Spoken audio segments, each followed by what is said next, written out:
మొదటి రోజు రాష్ట్రానికి పెట్టుబడుల వరద పారిందని చెప్పొచ్చు. దాదాపుగా మొదటి రోజే 8.5 లక్షల కోట్ల రూపాయలకు ఎంఓయూలు కుదుర్చుకున్నారు.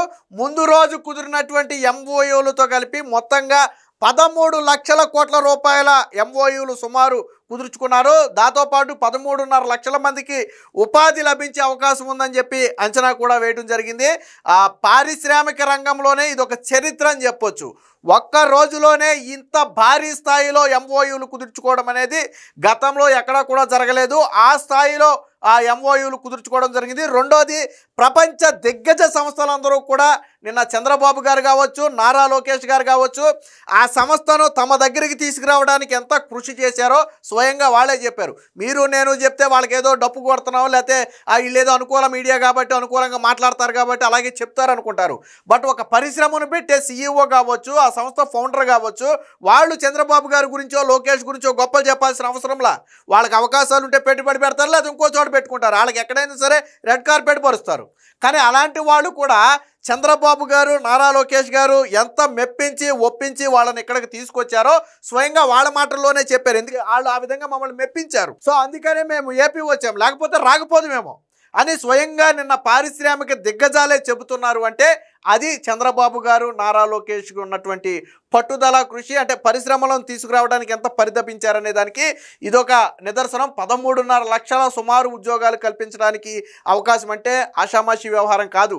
రెండోది ఏంటంటే, ఇలా ఎంఓయూ కుదుర్చుకున్న వెంటనే అలా అనుమతులు శాంక్షన్ చేశారు. అంటే ఈజ్ ఆఫ్ డూయింగ్ బిజినెస్ కాదు, ఏపీలో ఉన్నది స్పీడ్ ఆఫ్ డూయింగ్ బిజినెస్ అని ఏదైతే గతంలో చంద్రబాబు గారు, నారా లోకేష్ చెప్పారో, చెప్పినట్టుగానే ఈ చేత్తో ఎంఓయూ కుదుర్చుకున్న వెంటనే ఈ చేత్తో ఆ పరిశ్రమకు అనుమతులను రాష్ట్ర ప్రభుత్వం తరపున వాళ్ళ చేతిలో పెట్టడం జరిగింది. నారా లోకేష్ గారు కూడా చెప్పారు, 21 రోజుల్లో ఖచ్చితంగా అన్ని అనుమతులు ఇచ్చేస్తాం, ఒక్క రోజు కూడా ఆలస్యం జరగదు అని నారా లోకేష్ గారు చెప్పారు.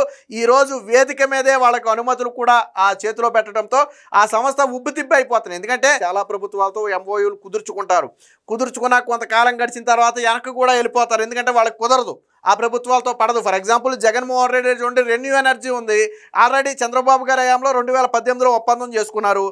వెంటనే ఎలక్షన్లు వచ్చినాయి, జగన్మోహన్ రెడ్డి ముఖ్యమంత్రి అయ్యాడు. జగన్మోహన్ రెడ్డితో కొనసాగిద్దాం కదా అని చెప్పి వాళ్ళు వచ్చారు. తరువాత జగన్మోహన్ రెడ్డిని కలిసిన తరువాత వాళ్ళ తీరు చూసి వెనక్కి వెళ్ళిపోయి మళ్ళీ నిన్న చంద్రబాబు గారితో ఒప్పందం చేసుకున్నారు 80,000 కోట్లు సుమారు. వాళ్ళు చెప్పారు, గత ప్రభుత్వ హయాంలో మేము పని చేద్దాం అనుకున్నాం, బట్ మాకు ఆ ప్రభుత్వం నుంచి పూర్తి స్థాయి సహాయ సహకారాలు అందక మేము గత 5 ఏళ్లలో ఎటువంటి పెట్టుబడులు పెట్టలేకపోయాం. ఇప్పుడు చంద్రబాబు గారు వచ్చారు కాబట్టి మళ్ళీ మేము పెట్టుబడి పెడుతున్నామని రెన్యూ ఎనర్జీ స్పష్టంగా వాళ్ళే చెప్పారు. సీఈఓ చెప్పాడు, వాళ్ళ సీఈఓ స్వయంగా చెప్పాడు, ఎమినెంట్ సీఈఓ.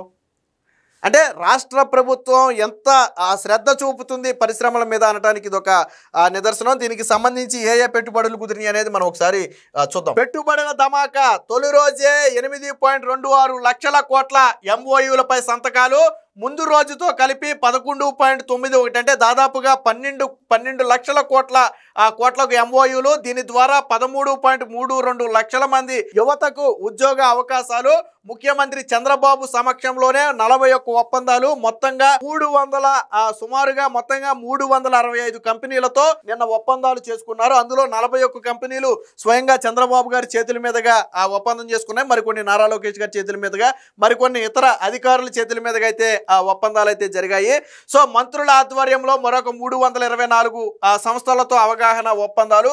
ఇకపోతే నిన్న అతిపెద్ద ఇన్వెస్ట్మెంట్ బ్రూక్ ఫీల్డ్, ఏదైతే ప్రపంచ స్థాయి కంపెనీ అయినటువంటి బ్రూక్ ఫీల్డ్ ఉందో, అది దాదాపుగా 2.2 లక్షల కోట్ల పెట్టుబడులు పెట్టడానికి ముందుకు వచ్చింది. అంటే 2 విభాగాలను ఎంచుకుని, ఆ 2 విభాగాల్లో ఒకటి డేటా సెంటర్లు, ఏదైతే ఆ గూగుల్ డేటా సెంటర్ వచ్చిందో ఆ గూగుల్ డేటా సెంటర్కు అదనంగా డేటా సెంటర్ ఏర్పాటు చేయడానికి 1 లక్ష కోట్లు సుమారు, వేరే ఇతర రంగాల్లో 1 లక్ష కోట్లు, సుమారు 2 లక్షల కోట్లు ఒక బ్రూక్ ఫీల్డే నిన్న ఒప్పందం చేసుకుంది. అంటే ఎంత పెద్ద స్థాయి ఒప్పందమో మనందరం చెప్పుకోవచ్చు. ఇప్పటికే గూగుల్ 1,33,000 కోట్లతో ఒప్పందం చేసుకుంది ఆల్రెడీ డేటా సెంటర్కు. సో ఈ డేటా సెంటర్కు ఇది అదనంగా మారుతుంది. అయితే దీనికి రిలయన్స్ మరొక 1,00,000 కోట్ల రూపాయలు ఇదే డేటా సెంటర్లు, అంటే గూగుల్ డేటా సెంటర్కు అదనంగా మరొక 2 పెట్టుబడులు వచ్చాయి. ఒకటి బ్రూక్ఫీల్డ్ ₹1,00,00,000, అలాగే రిలయన్స్ మరొక ₹1,00,00,000. ఈ ₹2,00,00,000 కూడా గూగుల్ డేటా సెంటర్కు అదనంగా యాడ్ అవ్వబోతున్నాయి. అంటే ఆల్రెడీ చంద్రబాబు గారు చెప్పారు, ఆ డేటా సెంటర్కు కేర్ ఆఫ్ అడ్రస్గా ఆంధ్రప్రదేశ్ను మారుస్తామని. ఎస్ అన్నట్టుగానే ఈరోజు అతి భారీ పెట్టుబడులు, డేటా సెంటర్లో అతి భారీ పెట్టుబడులు దేశం మొత్తం మీద ఆంధ్రప్రదేశ్కు మాత్రమే వస్తున్నాయి అంటే అది చంద్రబాబు గారి విజ్ఞత. సో 10 ఏళ్లలో $1 ట్రిలియన్ ఆర్థిక వ్యవస్థగా మార్చడమే లక్ష్యంగా పనిచేస్తున్నామని చెప్పి నిన్న చంద్రబాబు గారు అయితే చెప్పడం జరిగింది. ఇక తిరుపతి వద్ద స్పేస్ సిటీ, ఓరుకల్లు వద్ద డ్రోన్ సిటీ. సో దేశంలోనే తొలిసారిగా ఈ 2 సిటీలను వర్చువల్గా నిన్న కేంద్ర మంత్రి పీయూష్ గోయల్ అయితే, చంద్రబాబు గారు కేంద్ర మంత్రి పీయూష్ గోయల్ ఇద్దరు కలిసి నిన్న వర్చువల్గా శంకుస్థాపన అయితే చేశారు. దానికి సంబంధించిన ఫోటోని అయితే ఇక చూడొచ్చు. దేశంలోనే తొలి స్పేస్ సిటీ అలాగే డ్రోన్ సిటీలకు వర్చువల్గా శంకుస్థాపన చేస్తున్న కేంద్ర మంత్రి పీయూష్ గోయల్, అలాగే చంద్రబాబు, ఇతర రామ్మోహన్ నాయుడుతో పాటు ఇతర మంత్రులందరూ కూడా ఉన్నారు. సో ఈ 2 సిటీలు దేశంలోనే తొలిసారిగా రాబోతున్నాయి. సో ఈ బ్రూక్ఫీల్డ్కి సంబంధించి పెట్టుబడులకు సంబంధించి కూడా ఒక వార్త వచ్చింది, ఒకసారి చూద్దాం. రిలయన్స్ బ్రూక్ఫీల్డ్ విశాఖలో మరో 2 డేటా సెంటర్లు, వీటితో $2.20 లక్షల కోట్ల పెట్టుబడులు. ఎప్పటికే వస్తున్న గూగుల్కు ఇవి అదనం.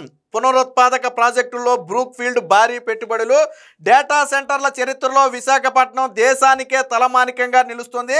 సువర్ణ అధ్యాయం లిఖిస్తుంది. 1000 మెగావాట్ల సామర్థ్యంతో 1.33 లక్షల కోట్లతో ఏఐ డేటా సెంటర్ ఏర్పాటుకు దిగ్గజ సంస్థ గూగుల్ ఇప్పటికే ఒప్పందం చేసుకోగా, తాజాగా మరొక 2 డేటా సెంటర్ల ఏర్పాటుకు ప్రముఖ సంస్థలు ముందుకొచ్చాయి.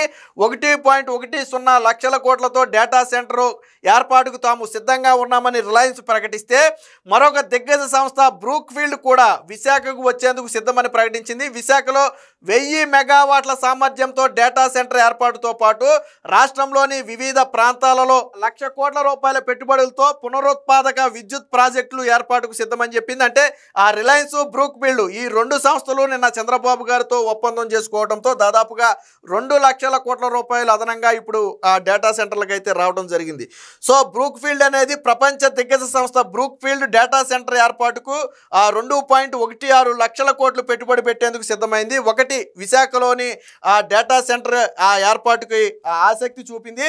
రెండోది ఏంటంటే రాష్ట్రంలోని వివిధ ప్రాంతాల్లో మరొక 1,00,00,000 కోట్లు పెట్టుబడి పెట్టి వివిధ విద్యుత్ ప్రాజెక్టులు ఏర్పాటుకు, అంటే 1,00,00,000 కోట్లు విశాఖ డేటా సెంటర్లో పెడితే మరొక 1,00,00,000 కోట్లను వివిధ ప్రాంతాలలో పెట్టి మొత్తంగా 2,00,00,000 కోట్లకు పైగా వీటిలో పెట్టాలని చెప్పి నిన్న బ్రూక్ఫీల్డ్ అయితే నిర్ణయించుకుంది. సో ఇది అతిపెద్ద పెట్టుబడి, అంటే గూగుల్ తర్వాత అతిపెద్ద పెట్టుబడిగా బ్రూక్ఫీల్డ్ అయితే నిలవబోతుంది. వాస్తవానికి ఇలాంటి ప్రపంచ దిగ్గజ సంస్థ బ్రూక్ఫీల్డ్ అంటే ఏదో ఊరు పేరు లేని కంపెనీ కాదు. గూగుల్ మనం ఎలా చెప్పుకుంటామో అలాగే ప్రపంచ దిగ్గజ సంస్థ ఇది. సో అనేక దేశాల్లో దీని సర్వీసెస్ ఇప్పటికే కొనసాగుతున్నాయి. సో అలాంటి బ్రూక్ఫీల్డ్ నిన్న చంద్రబాబు గారితో ఒప్పందం చేసుకోవడం అనేది ఆషామాషి వ్యవహారం కాదు. అలాగే రిలయన్స్కు సంబంధించి నిన్న చంద్రబాబు గారు చర్చిస్తున్నారు. అలాగే బ్రూక్ఫీల్డ్ ప్రతినిధులు నిన్న చంద్రబాబు గారు, నారా లోకేష్ ఆధ్వర్యంలో ఎంఓయూలు కుదుర్చుకున్నారు. దానికి సంబంధించిన ఫోటోను కూడా ఇక్కడ మనం చూడొచ్చు. దీనికి సంబంధించిన మరొక వార్త కూడా వచ్చింది, ఒకసారి చూద్దాం. పోటెత్తిన పెట్టుబడులు. విశాఖ భాగస్వామ్య సదస్సుకు తరలి వచ్చిన దిగ్గజ పారిశ్రామికవేత్తలు, జాతీయ అంతర్జాతీయ కంపెనీల ప్రతినిధుల రాకతో కళకళ. ఉపరాష్ట్రపతి రాధాకృష్ణన్, పీయూష్ గోయల్ సహా పలువురు కేంద్ర మంత్రుల హాజరు.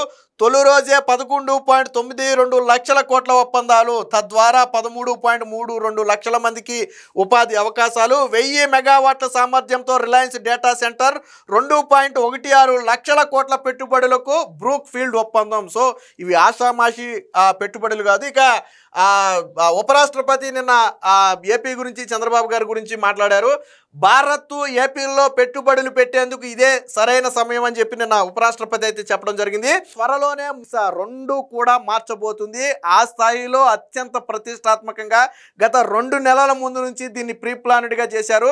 దాదాపుగా 45 దేశాలకు ప్రత్యేక ఆహ్వానాలు పంపారు. దాదాపుగా 10 దేశాలకు నారా లోకేష్, చంద్రబాబు గారు స్వయంగా వెళ్ళి ఆహ్వానాలు పంపారు. ఇతర దేశాలకు మెయిల్స్ రూపంలో కావచ్చు, కాల్స్ రూపంలో కావచ్చు ఆహ్వానాలు పంపారు. దాదాపుగా 100 దేశాలకు చెందినటువంటి ప్రతినిధులు ఈ 2 రోజుల సదస్సుల్లో పాల్గొనబోతున్నారు. అంటే ఆషామాషి వ్యవహారం కాదు. మొత్తంగా ఈ సిఐఏ సదస్సు తొలి రోజు భారీ పెట్టుబడులు రావడంతో ఏపీ యువతలో కావచ్చు, ఏపీ ప్రజల్లో కావచ్చు ఆనందోత్సాహాలు వెల్లువిరుస్తాయనేది మాత్రం వాస్తవం.